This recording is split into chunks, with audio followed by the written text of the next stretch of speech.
Well, no doubt about it. The Las Vegas Raiders in win now mode. Ladies and gentlemen, the Raiders GM just spilled the beans on the Raiders' plans for the combine and the draft. Or did he? There are a lot of misleading reports out there on what the Raiders plan to do at the quarterback position with Davante Adams and also with running back Josh Jacobs. But there's some real news that happened today that we'll get into at the very end. Remember to follow me on Twitter, on Instagram, and also on YouTube, Wi-Fi Willie. We talked about Josh Jacobs the other day, the fact that all the running backs in the NFL are not going to be franchise tagged. But the general manager of the Raiders, Tom Telesco, had a very interesting comment about what he plans to do at the running back position. The way we're going to play and the way a lot of teams play is you need more than one back. And I don't really see a lead back type thing. You got to have more than one. You need to have two, you need to have three.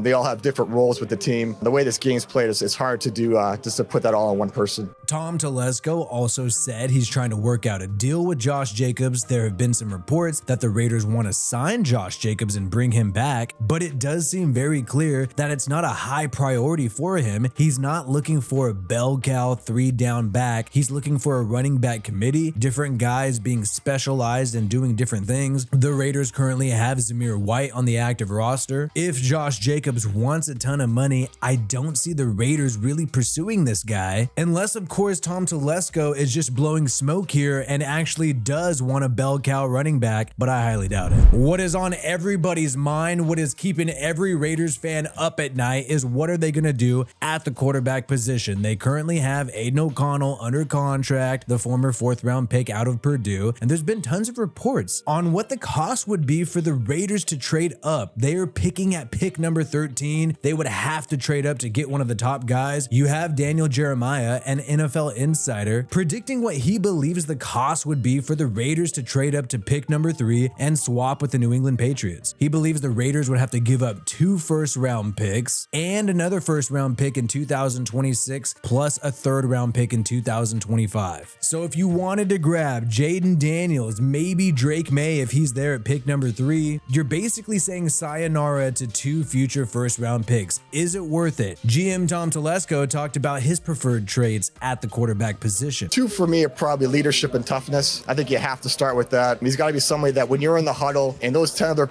those players are looking you in the eyes, that you can lead that group, and you got to have that. Preparation skills for that position is like none other, probably like no other sport. And then when you get to the physical abilities, then you start having sliding scales for different things, because there's no perfect players. Now, honestly, you can't derive too much meaning from these comments. It's kind of vague, but in my opinion, it sounded more like he's interested in a type of veteran quarterback, a guy who has leadership, a guy who has knowledge. It did not sound like to me that he's looking specifically for just physical traits. However, he's doing an interview with the press. Take it all with a grain of salt. One of my biggest fears is buying a jersey of somebody and then they instantly leave the team. So I have been holding on to my Davante Adams jersey, hoping that this jersey does not become obsolete. I want this jersey to be relevant in 2024. And look, we know there's been some rumors out there that the Jets are pursuing Davante Adams. Aaron Rodgers definitely wants to link back up with his old teammate from the Green Bay Packers. My understanding is Aaron Rodgers has been trying to recruit Davante Adams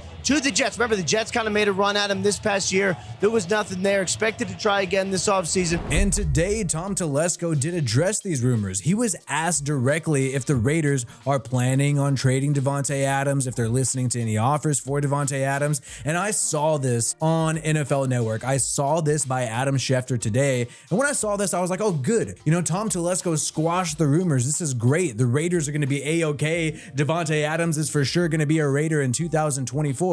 He said, hey, he's a Raider. That's all he said in response to this, and I thought it was a big deal. But then I actually listened to the clip. Then I actually listened to the press conference clip, and to me, this is sort of distorting exactly what Tom Telesco said. Another GM asked me this week about whether Davante is available.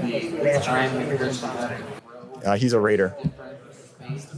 That was a very brief comment, in my opinion. That is all he said. All he said is he's a Raider. I thought maybe he would at least say another sentence, say something like, hey, he's not only a Raider, but he's a great leader on our team. He was a captain last year. He's the best wide receiver in the NFL. If anything, we need to do better and build around Davante Adams. I was expecting more of a commitment, something like that. But instead, in response to this question about trading Davante Adams, all Tom Telesco says is he's a Raider. Oh yeah, he's a Raider. We all know he's a Raider, bro. Yes, he's under contract with the Raiders. He's on the roster. His number is number 17. He is a male. He is from East Palo Alto. Yes, we all know these facts. But I was just expecting him to squash the rumors a little more. A lot of people, including Adam Schefter, are treating this as Tom Telesco officially squashing the trade rumors of Davante Adams. But I don't buy it for 1 second. I would have expected him to make more statements, more than just 3 words about the best player on the offensive side of the football.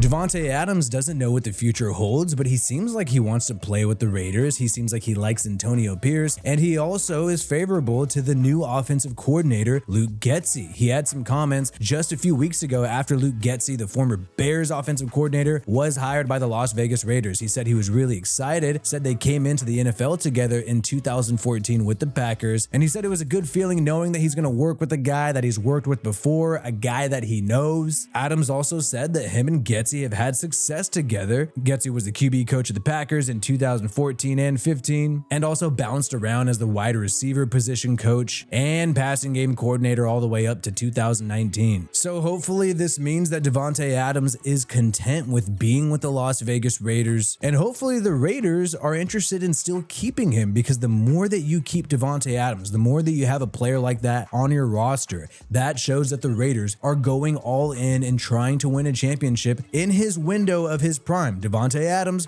right now is 31 years old. Obviously, I think he's going to be a great player for many years down the road, but this is his prime right now. This is the time when he could win a championship right now. And if you were rebuilding, if you were pressing the reset button on the Raiders roster, it would make sense to trade Davante Adams, especially if you have to give a big haul to trade up to pick number 3 with the Patriots to grab your franchise quarterback. You'd much rather give up a wide receiver or a player on your team rather than give up a future first round pick that you may need down the road. I think if the Raiders want to compete right now, if they want to try to win the AFC West right now, their best shot is to trade up and find their franchise quarterback and somehow find a way to keep Davante Adams at the same time. In my opinion, there are not many great free agent quarterbacks available. I'm not entirely sold on Justin Fields. I think he's a question mark. I think Baker Mayfield had a good comeback year last year, but that is still a small sample size of success from Baker Mayfield. Kirk Cousins has had a great resume over the past few years, but the man is coming off of a big time Achilles injury. Do you really want to take a gamble on that he's going to be A-okay one whole season later? So when you're looking at the free agent market, it's not looking too hot. When you're looking at the quarterbacks that you can get later on in the first round, people like Bo Nix and Penix Jr., those guys are question marks for a reason. And if you're not going to give a massive trade haul to grab one of the top QBs like Jaden Daniels, like Drake May, like Caleb Williams, then you're going to have to rely on Aiden O'Connell. And you have to ask yourself, does Davante Adams and Antonio Pierce really believe they could win the AFC West with Aiden O'Connell? Telesco made some brief comments about the guy. Watching how Aiden O'Connell kind of handled the situation. You're talking about a rookie, first of all, coming and playing. By the time he starts playing a lot, he no longer has his head coach, who was also the offensive coordinator. So it's a new offensive staff, essentially. But I just find it hard to believe that the dude has a really high ceiling, especially with all this young, hot talent coming into the league every single year. We have seen reports that Antonio Pierce actually wants to keep Aiden O'Connell, and he loves the guy, and it's Tom Telesco who wants to make a big splash at the quarterback position. Yeah, right. If you're Antonio Pierce, you want the biggest superstar QB possible. You especially want a young rookie that the franchise has invested in, because that buys you time as a head coach. That gives Antonio Pierce the best shot at having a winning record this year to continue being the coach of the Las Vegas Raiders. This does seem like a smart strategy. Make Antonio Pierce look like the good guy, the good cop who wants to stick with AOC, and then make Tom Telesco look like the bad guy who wants to upgrade with a big superstar. Other than just rumors, reports, some of the real news that we have happening right now with the Las Vegas Raiders is the fact that they're going to have to improve their offensive line. Jermaine Illuminor, the right tackle, is set to hit free agency. And you also have Andre James also hitting free agency, the center. This guy was making $4 million last year. So the Raiders are going to have some cap space to address the offensive line. And I believe they will try to attack this in free agency and probably try to find an upgrade over Greg Van Roten at right guard. You could see 3 whole new starters on the offensive line this upcoming season. If you're still watching at this point, I really appreciate it, man. Subscribe to this channel for more content from me, Wi-Fi Willie. Peace out, and I hope you have a good one.